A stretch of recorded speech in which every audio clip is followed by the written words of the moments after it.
Assalamualaikum warahmatullahi wabarakatuh. Selamat sore Ibu Saida dan juga teman-teman. Terima kasih atas waktunya. Di sini kami dari kelompok 4 akan mempresentasikan hasil kerja kami mengenai rancangan percobaan nested design dengan judul analisis pengaruh kelompok perkawinan ayam pejantan white rock dan ayam induk white rock terhadap bobot badan anak ayam white rock pada umur 8 minggu. Selanjutnya, izinkan saya untuk memperkenalkan diri terlebih dahulu. Saya sendiri Nafisa dengan NIM terakhir 011, lalu ada teman saya Farida dengan NIM terakhir 049, lalu ada Alma Kalisa dengan NIM terakhir 058, dan ada Juan Krisvigo dengan NIM terakhir 084. Selanjutnya akan dijelaskan oleh teman saya. Selanjutnya yaitu bab 1 pendahuluan. Yang pertama latar belakang. Ayam Plymouth Rock dikembangkan di New England pada pertengahan abad ke-19 dan pertama kali dikembangbiakan pada tahun 1869. Beberapa ahli pernah menyatakan bahwa ayam ini pernah dikembangkan menjadi salah satu jenis ayam dwiguna, yang berarti bahwa ayam ini dikembangkan untuk penghasil daging dan penghasil telur yang baik. Ayam White Plymouth Rock atau ayam White Rock adalah variasi dari ayam Plymouth Rock dalam varietas yang berwarna putih. Ayam White Plymouth Rock dikembangkan sebagai penghasil ayam broiler. Perkembangan peternakan ayam broiler terus mengalami peningkatan yang cukup signifikan karena selain pertumbuhannya yang cepat, ayam broiler dapat dijual sebelum umur 8 minggu karena pada umur tersebut bobot tubuhnya hampir sama dengan tubuh ayam kampung berumur sekitar 1 tahun. Menurut Rashaf menyatakan ayam jantan dan betina muda yang berumur di bawah 8 minggu ketika dijual dengan bobot tubuh tertentu mempunyai pertumbuhan yang cepat. Berdasarkan uraian tersebut, kelompok kami melakukan penelitian dengan judul analisis pengaruh kelompok perkawinan ayam pejantan white rock dan ayam induk white rock terhadap bobot anak ayam white rock pada umur 8 minggu. Selanjutnya rumusan masalah. Yang pertama, bagaimana pengaruh kelompok perkawinan ayam pejantan white rock dan ayam induk white rock terhadap bobot badan anak ayam white rock pada umur 8 minggu. Yang kedua, bagaimana pengaruh ayam pejantan white rock terhadap bobot badan anak ayam white rock pada umur 8 minggu. Nah, yang ketiga, bagaimana pengaruh ayam induk white rock terhadap bobot badan anak ayam white rock pada umur 8 minggu. Oke, selanjutnya tujuan penelitian. Yang pertama, untuk mengetahui pengaruh kelompok perkawinan ayam pejantan white rock dan ayam induk white rock terhadap bobot badan anak ayam white rock pada umur 8 minggu. Yang kedua, untuk mengetahui pengaruh ayam pejantan white rock terhadap bobot badan anak ayam white rock pada umur 8 minggu. Lalu yang ketiga, untuk mengetahui pengaruh ayam induk white rock terhadap bobot badan anak ayam white rock pada umur 8 minggu. Oke, selanjutnya manfaat penelitian. Hasil penelitian ini diharapkan dapat menjadikan sumber informasi ilmiah maupun praktis untuk peneliti, akademisi, dan industri peternakan pada kelompok perkawinan yang dapat menghasilkan bobot anak ayam white rock terbaik, khususnya bagi para peternak ayam yang ingin meningkatkan produksi dan kualitas daging ayam white rock. Oke, bab yang kedua adalah kajian pustaka. Yang pertama ada ayam Plymouth Rock. Ayam ini merupakan ayam yang terkenal di Amerika dengan tanda spesifik badan yang besar, terus juga dengan daging yang berkualitas baik. Ayam Plymouth Rock sendiri itu terdiri dari berbagai varietas, yaitu bulu putih atau white rock sendiri, lalu varietas bulu coklat, varietas bulu kecoklatan, dan yang lainnya. Untuk ayam white rock, merupakan ayam yang terkenal di Amerika dan merupakan bagian dari jenis ayam Plymouth Rock. Nah, ayam jenis ini itu pada umumnya adalah jenis ayam yang menghasilkan banyak daging bermutu tinggi, sekaligus juga penghasil telur yang memiliki kualitas sangat baik. Untuk karakteristik dari ayam white rock itu ayamnya berwarna putih dengan jengger berwarna merah cerah, wajah dan kaki berwarna kuning. Lapisan kedua dari bulu mereka itu sangat lembut. Nah, untuk ayam pejantan white rock sendiri itu beratnya sekitar 8 kg, sedangkan untuk ayam induknya itu bisa mencapai 7,5 kg. Fakta bahwa ayam white rock sendiri itu tumbuh cepat dan memiliki daging yang berkualitas tinggi, sehingga membuat ayam white rock menjadi pilihan nomor satu dalam hal produksi daging. Untuk kelebihannya, ayam white rock itu karena menghasilkan daging yang berkualitas tinggi, sehingga menjadikannya populer di kalangan para peternak. Selain itu, ayam white rock itu sangat jinak dengan para peternaknya. Lalu kemudian ayam white rock sendiri itu memiliki daya tahan tubuh yang sangat tinggi, sehingga tidak mudah terkena penyakit. Selanjutnya ada rancangan bersarang. Rancangan nested merupakan rancangan tersarang. Rancangan ini dilakukan apabila dalam suatu eksperimentasi tingkat atau taraf satu faktor, misalnya faktor B, yang mirip tapi tidak identik dikenakan untuk taraf yang berbeda pada faktor lain, misal faktor A. Nested disebut juga dengan rancangan hierarki. Rancangan ini seolah-olah terdiri dari dua atau lebih yang responnya sama kemudian digabungkan menjadi satu model percobaan. Lalu untuk uji asumsinya di sini ada uji normalitas. Uji normalitas dilakukan untuk menguji apakah pada suatu model regresi, suatu variabel independen dan variabel dependen, ataupun keduanya mempunyai distribusi normal atau tidak normal. Pada uji normalitas data dapat dilakukan dengan menggunakan uji one sample Kolmogorov-Smirnov. Uji homogenitas adalah suatu prosedur uji statistik yang bertujuan untuk memperlihatkan bahwa dua atau lebih kelompok data sampel yang telah diambil berasal dari populasi yang memiliki variansi yang sama atau himpunan data yang sedang diteliti memiliki karakteristik yang sama atau tidak. Uji independensi atau uji autokorelasi residual untuk mengetahui apakah ada korelasi antara residual. Pengujian ini dilakukan melalui plot autocorrelation function atau ACF. Apabila tidak ada lag yang keluar dari garis batas, maka dapat disimpulkan tidak ada korelasi antara residual. Salah satu cara untuk mendeteksi adanya autokorelasi adalah dengan melakukan uji Durbin-Watson. Lalu untuk uji heteroskedastisitas bertujuan untuk menguji apakah dalam model regresi terjadi ketidaksamaan varians dalam residual satu pengamatan ke pengamatan yang lain. Jika varians dari residual sama, maka disebut homoskedastisitas, dan jika berbeda disebut heteroskedastisitas. Uji ini dapat dilakukan dengan uji Glatzer. Lalu untuk uji ANOVA sendiri merupakan salah satu teknik analisis multivariat yang berfungsi untuk membedakan rata-rata lebih dari dua kelompok data dengan cara membandingkan variansinya.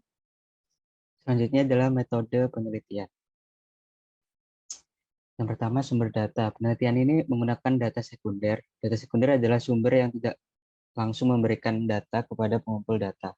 Sumber data sekunder dalam makalah ini adalah buku yang ditulis oleh Dr. Ir Sulastri, MP, dan Muhammad Dima Iqbal Hamdani, SPT, MP. Buku ini diterbitkan pada tahun 2018 dengan judul Dasar Pemuliaan Ternak. Populasi dalam penelitian ini adalah seluruh ayam white rock yang berada dalam kandang unggas tempat peneliti melakukan penelitian. Untuk sampelnya diambil 5 ekor pejantan dan 15 ekor induk dengan umur dan berat yang relatif sama. Menurut Sugiono, variabel bebas atau independen merupakan variabel yang mempengaruhi atau yang menjadi sebab perubahannya atau timbulnya variabel dependen. Variabel bebas dalam penelitian ini adalah yaitu pejantan ayam white rock dan induk ayam white rock. Kemudian, variabel terikat merupakan variabel yang dipengaruhi atau yang menjadi akibat karena adanya variabel bebas. Variabel terikat dalam penelitian ini yaitu bobot badan keturunan ayam white rock. Untuk rancangan penelitiannya seperti tabel berikut. Faktor yang diteliti yaitu bobot badan hasil keturunan ayam white rock dari perkawinan 5 pejantan ayam white rock dengan 15 induk ayam white rock, di mana setiap pejantan ayam white rock akan dipasangkan dengan 3 induk ayam white rock yang berbeda sehingga terjadi 5 kelompok perkawinan. Dengan demikian, keseluruhan percobaan yang dibutuhkan yaitu sebanyak 3 kali 5 atau sama dengan 15 percobaan. Dengan satu kelompok perkawinan menghasilkan 3 ekor anak. Faktor pejantan ayam white rock dengan faktor induk ayam white rock didapatkan dengan cara menyeleksi ayam dengan umur dan berat yang relatif sama. Untuk metode pengujian yang digunakan dalam penelitian ini adalah uji ANOVA dalam rancangan tersarang nested design. Karena pada buku referensi dijelaskan bahwa variabel pejantan ayam white rock dengan variabel induk ayam white rock berbeda, sehingga data penelitian dapat dianalisis menggunakan uji ANOVA dalam rancangan tersarang nested design. Untuk langkah-langkahnya yaitu yang pertama, menginputkan data ke dalam software untuk dilakukan pengujian. Yang kedua, melakukan pengujian normalitas residual menggunakan uji Kolmogorov-Smirnov. Yang ketiga, melakukan pengujian homogenitas varians residual menggunakan uji homogeneity of variances. Dan kemudian yang terakhir, melakukan pengujian ANOVA dalam rancangan tersarang untuk menguji perbedaan terhadap respons yang diamati. Selanjutnya yaitu bab 4 pembahasan. Yang pertama yaitu uji asumsi uji normalitas menggunakan jenis uji Kolmogorov-Smirnov dengan hipotesis H0 residual berdistribusi normal dan H1-nya residual berdistribusi tidak normal. Untuk kriteria pengujiannya yaitu tolak H0 jika p-value kurang dari alfa 0,05 dan gagal tolak H0 jika p-value lebih besar dari alfa 0,05. Untuk langkah-langkah dengan Minitab-nya sebagai berikut, yaitu klik Start, Basic Statistik, Normality Test, lalu pada kolom variabel diisikan resi, dan pada Test for Normality, pilih Kolmogorov-Smirnov, lalu klik OK. Untuk outputnya diperoleh hasil sebagai berikut, dan keputusannya gagal tolak H0 karena nilai p-value 0,081 lebih besar dari alfa 0,05. Kesimpulannya, residual berdistribusi normal dapat dilihat juga dari plot tersebut yang menyebar di sepanjang garis linear. Selanjutnya yaitu uji asumsi, uji homogenitas. Untuk hipotesisnya H0 yaitu residual bersifat homogen, H1-nya residual tidak bersifat homogen. Untuk kriteria pengujiannya, tolak H0 jika p-value kurang dari alfa 0,05 dan gagal tolak H0 jika p-value lebih besar dari alfa 0,05.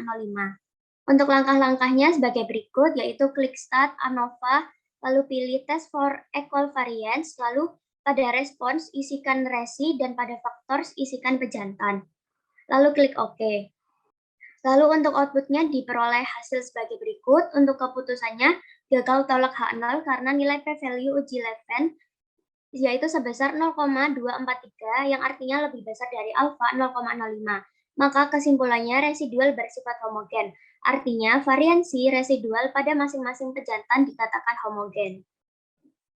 Selanjutnya untuk uji asumsi residual independen, untuk langkah Minitab untuk mencari plot autokorelasinya, yang pertama klik Start, lalu pilih Time Series, lalu pilih Autocorrelation, lalu isi series dengan resi 1, lalu klik OK. Untuk outputnya diperoleh plot autokorelasi seperti gambar di samping.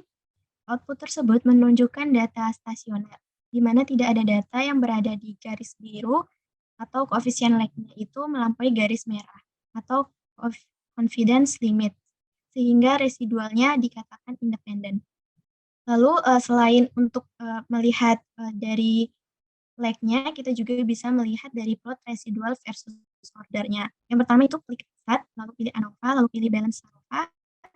Isi responsnya dengan bobot anak, lalu pilih modelnya diisi pejantan, lalu induk dalam kurung pejantan. Untuk random faktornya itu diisi pejantan dan induk. Lalu klik Graph, tandai residual plot, centang residual versus order, lalu klik OK.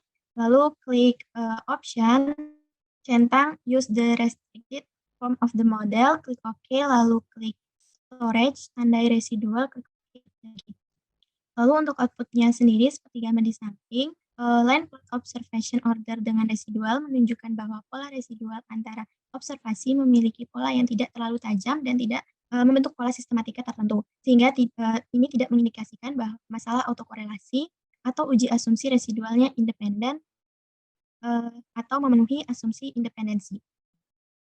Lalu untuk uji selanjutnya adalah uji asumsi heteroskedastisitas. Untuk langkah Minitab-nya, untuk mencari plot residual versus fit-nya, yaitu klik Start, ANOVA, lalu pilih Balance ANOVA, isi responsnya dengan bobot bobot anak, lalu modelnya pejantan, induk dalam kurung pejantan, lalu untuk kolom random faktornya diisi pejantan dan induk, klik Graph, tandai residual plot, centang residual versus fit-nya, lalu klik OK. Lalu klik option-nya, centang Use the restricted from the model, lalu klik OK, lalu selanjutnya klik Storage, tandai residualnya, lalu klik OK. Untuk outputnya seperti gambar di samping, dalam plot residual versus fit, itu terlihat plot sebaran residual itu berbentuk menyebar agak mengacak dan tidak berpola. Sehingga secara visual dari grafik tersebut residual dapat diasumsikan memenuhi sifat identik. Selanjutnya ada uji ANOVA. Melalui tabel ANOVA dapat dilakukan penarikan kesimpulan dari uji hipotesis peta utama dan anak peta dengan hipotesis sebagai berikut. Ada dua hipotesis. Yang pertama hipotesis untuk ayam pejantan White Rock sebagai peta utamanya. H0-nya tidak terdapat perbedaan signifikan bobot anak ayam White Rock pada umur 8 minggu berdasarkan ayam jantan White Rock.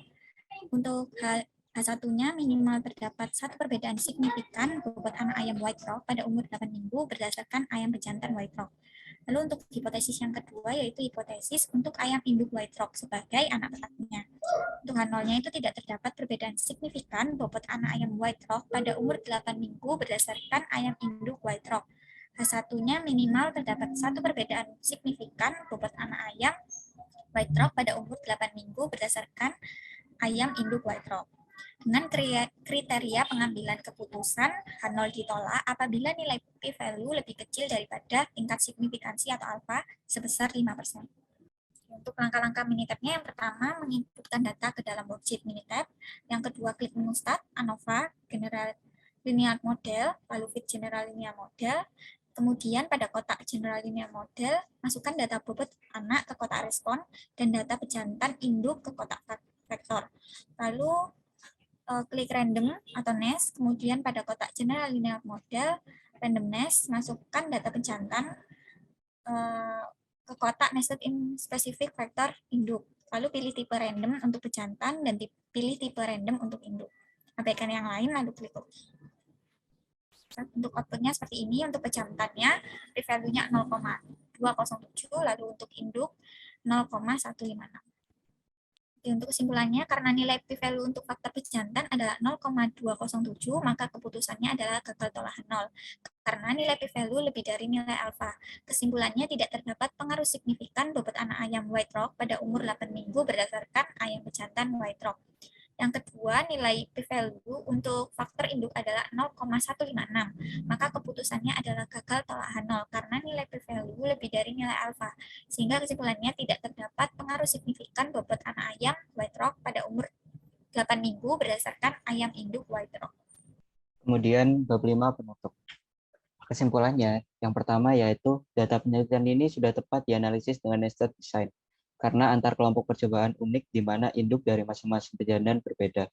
Yang kedua, pengujian asumsi klasik terpenuhi, residual berdistribusi normal, varians residual homogen, residual independen, dan residual memenuhi asumsi identik atau homoskedastisitas.